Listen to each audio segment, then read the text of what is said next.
कलकत्ता में। कौन सा गीत था वो? हिंदुस्तान में ब्रिटेन के लोगों के समर्थक बहुत बड़ी संख्या में रहे, और न सिर्फ ब्रिटेन के समर्थक रहे बल्कि अंग्रेजों के तलवे चाटने वाले घराने इस देश में रहे।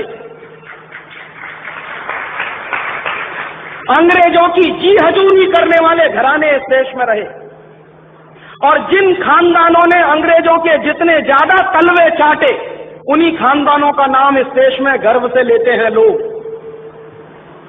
जो अंग्रेजों के सबसे ज्यादा पिट्ठू बनकर रहे, जो अंग्रेजों के चरणों में साष्टांग बिछ जाते थे, ऐसे ही लोगों को इस देश के इतिहास में पढ़ाया जाता।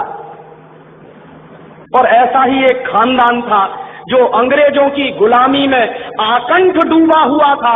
उस खानदान का नाम था टैगोर खानदान। और उस टैगोर खानदान का एक व्यक्ति था जिसका नाम था रविंद्रनाथ टैगोर। उस रविंद्रनाथ टैगोर ने जॉर्ज पंचम के स्वागत के लिए एक गीत लिख दिया था।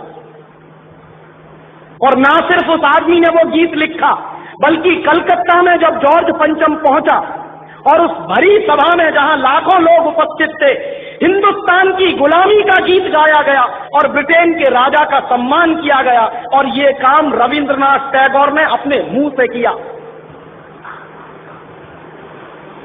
और वो गीत कौन सा था जो रविंद्रनाथ टैगोर ने इंग्लैंड के राजा की स्तुति का गान करते हुए लिखा था?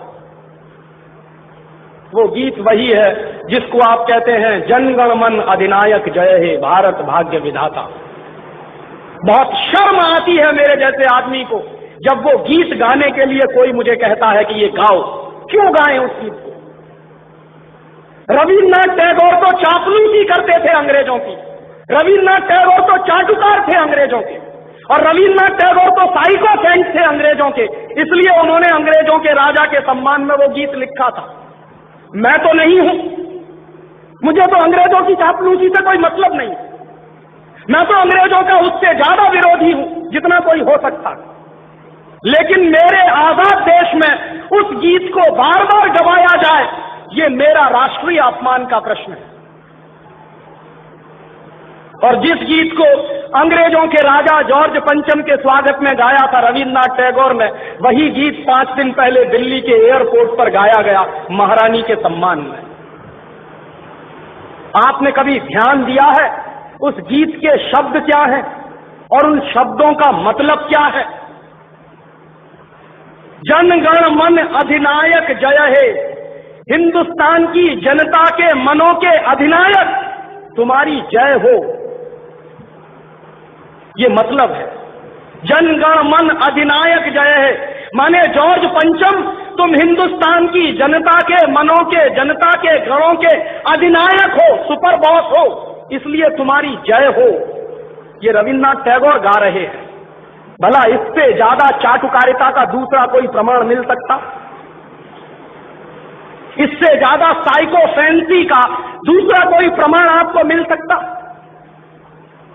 और दूसरी लाइन है जनगण मन अधिनायक जय है, भारत भाग्य विधाता, माने तुम भारत के भाग्य विधाता हो, माने हमारा भाग्य तुम लिख रहे हो। ये तो कोई भगवान से भी नहीं कहता है। लेकिन रविन्द्रनाथ टैगोर ने तो हिंदुस्तान के साम्राज्यवादी राजा का प्रतीक जो जॉर्ज पंचम था, उसको भगवान से भी ऊपर रख दिया था कि तुम तो भारत के भाग्य विधाता हो।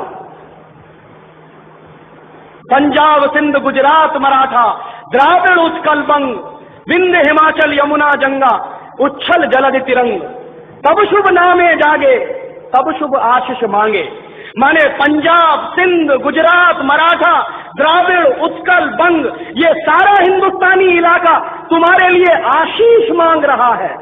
तब शुभ आशीष मांगे, तुम्हारी भलाई की प्रार्थना कर रहा है। ये पूरा हिंदुस्तान जो अंग्रेजों की गुलामी में सिसक रहा था, उसको रविन्द्रनाथ टैगोर लिख रहे हैं कि ये सारा का सारा हिंदुस्तान तुम्हारे लिए आशीष मांग रहा है। तब शुभ आशीष मांगे, और वो सारी की सारी आशीष हम तुमको दे रहे हैं अपनी तरफ से। और अंत में जनगण मंगलदायक जय हे भारत भाग्य विधाता, वही भारत के भाग्य विधाता तुम्हारा मंगल हो, तुम्हारा कल्याण हो। माने जो हमको गुलाम बनाने के लिए आए हैं, उनकी चाटुकारिता में कोई आदमी कितना बिक सकता है, इसका ये निकृष्ट नमूना है। और अंत में वो कह रहे हैं कि जय हे जय हे जय हे, माने तुम्हारी ही जय है, तुम्हारी ही जय है, तुम्हारी ही जय है। ऐसा गुलामी का प्रतीक गीत ये गुलामी के दिनों में गाया गया एक ऐसे हिंदुस्तानी की तरफ से जिसको शायद आप बड़े श्रद्धा की नजर से देखते हैं।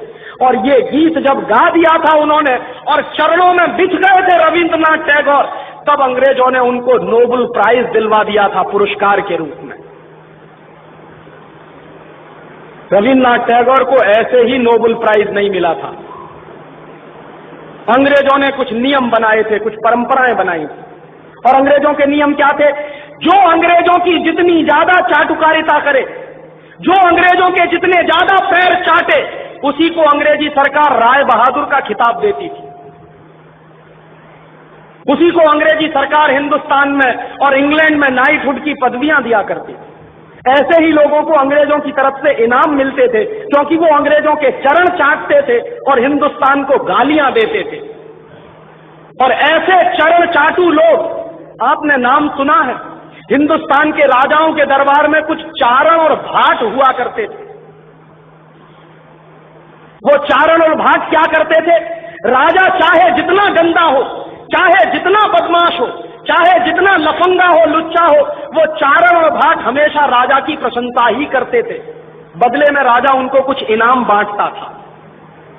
ऐसे चारण भाटों का खानदान है ये टैगोर खानदान, जिन्होंने ये गीत लिखा है। और मेरा अंदर से रोम रोम कांप जाता है जब कोई मुझे कहता है कि राजीव भाई जनगण मन गाइए। क्यों गाएं? हिंदुस्तान का गीत नहीं है जनगण मन।